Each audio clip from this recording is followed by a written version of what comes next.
Be ready. 5 seconds. Start. I shall now come to the food problem. What is the food problem?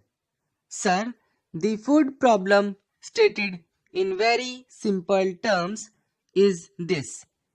In India, even after 59 years of freedom, we are not able to supply our people with adequate quantities of food grains at reasonable prices or at prices which are within their reach.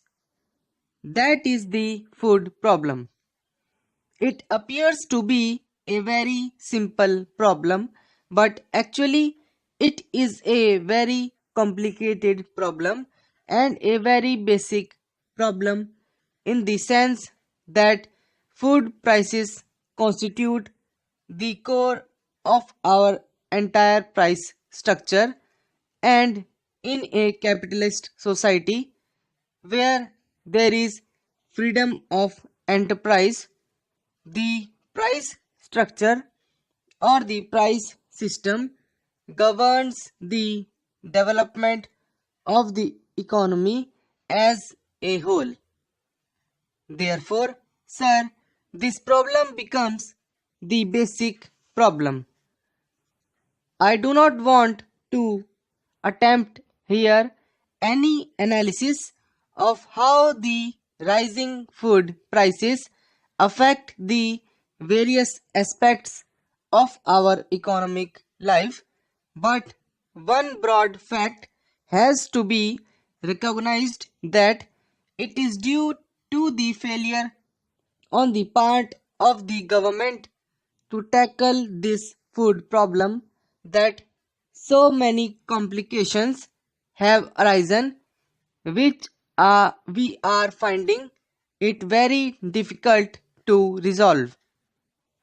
All these have as their basis the failure of the government to solve the food problem. Now, sir, there are two aspects of the food situation to be considered. As has been correctly stated by our Honorable Minister of Food and Agriculture, one aspect relates to production and the other aspects relates to distribution or regulation of the resources that are at our disposal. Now, sir, I will take up these two aspects separately and show where the government has failed in its responsibility, where the government policies have been wrong policies, or where the government has failed to work out any policy at all. First, I will take the distributive aspect or the regulatory aspect. For this purpose, I will have to go back a little to the developments that have taken place during the last 5 or 6 years. Now, if we follow the developments that have taken place from the year 2000 onwards, we will inevitably come to the conclusion that the record of government has been a remarkably poor record. The government has been groping in the dark.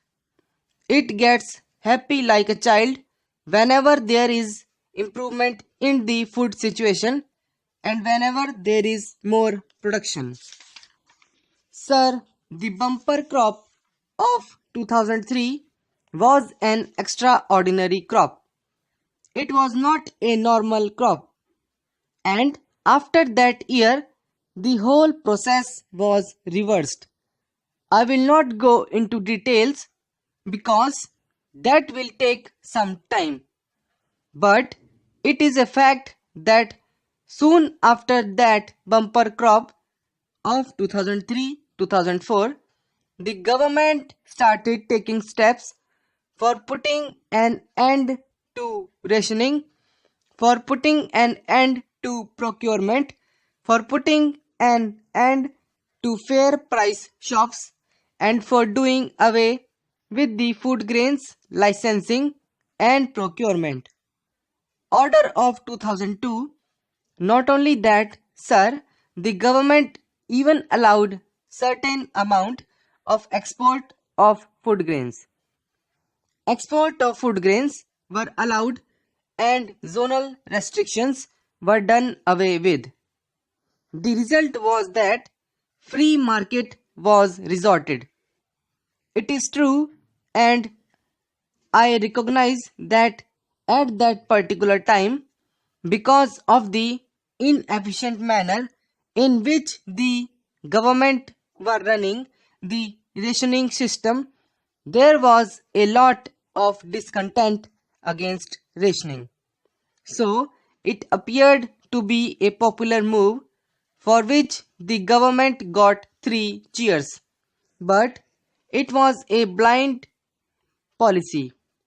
They were not looking ahead.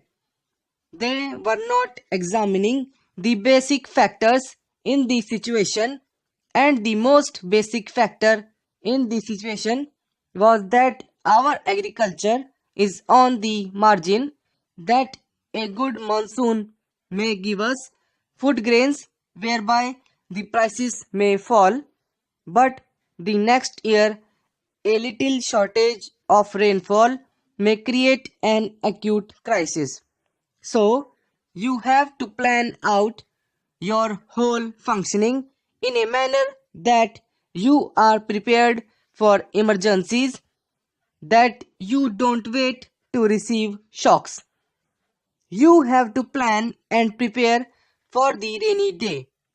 Ultimately, what happened was that after 2003-2004, everything was relaxed and free market was resorted, and so it went on. Mr. Vice Chairman, I am glad that the Honorable Food Minister had placed the cards very frankly before us. Sir, I do not have much grievance about the manner in which the available food is distributed in the country, but my grievance is that the problem of agriculture has not been properly tackled. For that, sir, I cannot throw the blame on the Minister of Agriculture. As a matter of fact, the blame will have to be thrown on somebody who is responsible for planning all these things in the country. Sir, in the 10th 5-year plan, great emphasis was laid on the development of agriculture. Under the first 5-year plan, in a plan outlay of rupees 2 lakh crores, nearly 10% was set apart for agriculture.